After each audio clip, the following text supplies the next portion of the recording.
कधीच नाही चुकणार तुमचे फेवरेट टीव्ही शोज झी5 सोबत, तेही एकदम फ्री.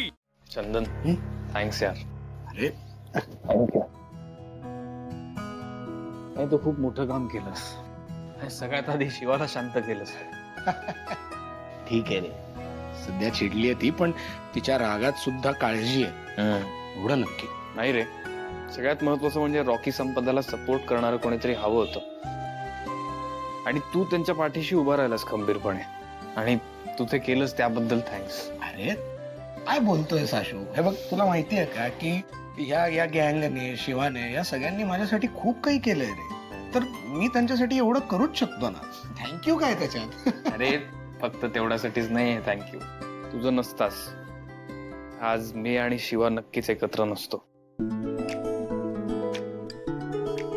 तू मला किडनॅप केलं नसतंस तर मी एकमेकांना कन्फ्रंट केलं नसतं, सगळं बोललो नसतो आणि आज आम्ही एकत्र नसतो.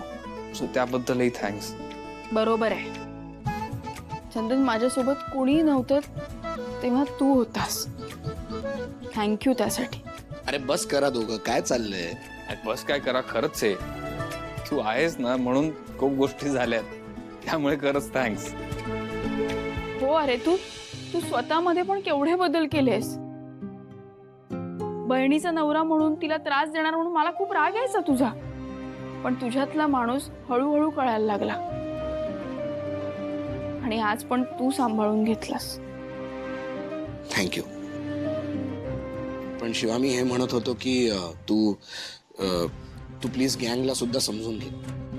त्यांची काही चूक नाही आहे ग, ते जे काही करतात रॉकीसाठी करतात. अरे मला कळतंय, पण अरे मला माहित असतं तर एवढं सगळं नसतं ना झालं. पण शिवा, रॉकी आणि संपदाचं एकमेकांवर खूप जास्त प्रेम आहे ग, मी पाहिलंय ते. आणि आशू, तू तर विश्वास ठेवूच शकतो ना यावर. अरे 100% भावा. हे बघ, रॉकीवर माझा विश्वास आहे. पण आता हे सगळं घरी कसं सांगायचं हे सगळं अवघडच आहे. पण आय एम शुअर आपल्याला काहीतरी मार्ग सापडेल, तू काळजीच करू नको. मी काय म्हणते, आता आपण घरी निघूया का? चला. काळजी घ्या. येतो रे. तूही काळजी घे. चल.